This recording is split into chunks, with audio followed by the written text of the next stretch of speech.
छात्रों नमस्कार। आज हम आपके प्रथम पत्र रीतिकालीन काव्य संकलन पुस्तक के अंतर्गत महाकवि भूषण के कुछ कवित्वों को यहाँ देखेंगे, कुछ कवित्वों को पढ़ेंगे। पहला जो भूषण ग्रंथावली से लिया गया कवित्व है आपके सामने है। साहि तनय सरजा समरथ करी करनी धरनी पर नीकी, भूल के भोज से विक्रम से अभई बलिबेनु की कीरति फीकी। भूषण भिक्षुक भूप भये भूली, भीखल केवल भौसीला ही की। नय सुख रीझ धनेश करे, लखी ऐसी रीति सदा शिव जी की। ये स्फुट जो शीर्षक के अंतर्गत भूषण ग्रंथावली से लिए गए कुछ कवित्व हैं।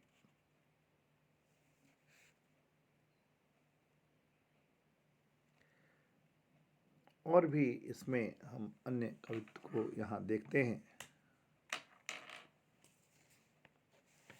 इसी क्रम में हम एक और ही महत्वपूर्ण जो कवित्व है उसको भी देखेंगे। साजी चतुरंग भीर रंग में तुरंग चढ़ी, सरजा शिवाजी जंग जीतन चलत है। भूषण भनत नाद बिहद नगारन के, नदी नद मद गैवरन के रलत है। ऐल फैल खैल भैल खलक में गैल गैल, गजन की ठेल पेल सैल उलसत है। तारा सो तरनी धूरी धारा में लगत जिमी, धारा पर पारा पारावार यूं हलत है। साजी चतुरंग, सजाकर, चतुरंग मतलब चतुरंगिनी सेना। यहाँ कवि भूषण द्वारा यह जो अवतरण है इसमें यह शिवा प्रशस्ति से यह लिया गया है, और वैसे तो पूरा यह भूषण रचनावली से लिया गया है। यहाँ इस छंद में सारी चतुरंग सेन अंग में उमंग धारी, कवि ने शिवाजी की चतुरंगनी सेना के रण प्रस्थान का, लड़ाई के लिए युद्ध के मैदान में जाने के समय के वर्णन किया है। अत्यंत सशक्त शैली में यह वर्णन है।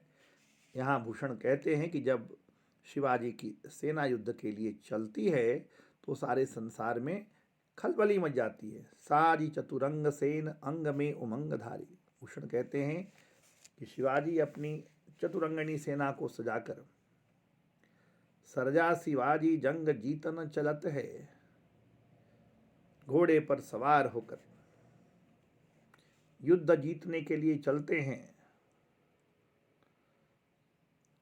तो उनके चलते समय असंख्य नाड़ों का भीषण शब्द होता है जो दिग दिगंत में फैल जाता है। भूषण भनत नाद बिहद नगारन के, नदी नद मद गैवरन के रलत हैं। उनकी गज सेना के हजारों मदमस्त हाथियों के गंडस्थल से टपकने वाले मद से नदी और नाले बहने लगते हैं। नदी नद मद गैवरन के रलत हैं। उनकी वह चतुरंगिनी सेना चारों ओर फैल जाती है। ऐल फैल, सेना फैल गई। उनकी चतुरंगिनी सेना चारों ओर फैल जाती है और उसके चलने में सारे संसार में खलबली मच जाती है। खैल भैल, खलबली खलक में, संसार में खलबली मच जाती है। यहाँ तक कि गली कूचे भी उसके शोर से भर जाते हैं। गैल गैल गजन की ठेल पेल सैल उलसत हैं। गली कूचे भी उसके सेना के चलने की खलबली से भर जाते हैं, शोर से भर जाते हैं, और बड़े बड़े हाथियों की धक्का मुक्की से अथवा ठेलम पेल से पहाड़ तक सैल उलसत हैं, उखड़ जाते हैं। उनकी सेना के प्रयाण से इतनी धूल उड़ती है। तारा सो तरनि धूल, भूर धारा में लगत जिमी, धारा थारा पर पारा पारावार यूं हलत है। उनकी सेना के प्रयाण से इतनी अधिक धूल उड़ती है कि सूर्य उसमें छिपकर तारा सो तरनी, सूर्य भी तारा की तरह दिखाई देने लगता है। और सेना के चारों अंगों के चलने से धूल का इतना गुबार उठता है कि सारे आकाश और मेघमंडल पर छा जाता है। और सूर्य का विशाल तेजोमय गोला एक टिमटिमाती तारिका के समान नजर आने लगता है। शिवाजी की विशाल वाहिनी के कारण पृथ्वी पर समुद्र भी डगमगा उठता है और वह ऐसे हिलने लगता है जैसे बड़े थाल या थाली पर रखा गया थारा पर पारा। पारावार यूं हलत है जैसे बड़े थाल या थाली पर पारा रखा हुआ पारा हिलने लगता है। शिवाजी के सेना के रण प्रस्थान का यहाँ बहुत ही अत्यंत ओजपूर्ण यहाँ पर शैली में वर्णन किया है। अत्युक्त, अनुप्रास, यमक, पुनरुक्प्रकाश, अतिशयोक्ति एवं उपमा अलंकारों की यहाँ पर जगह जगह प्रधानता है।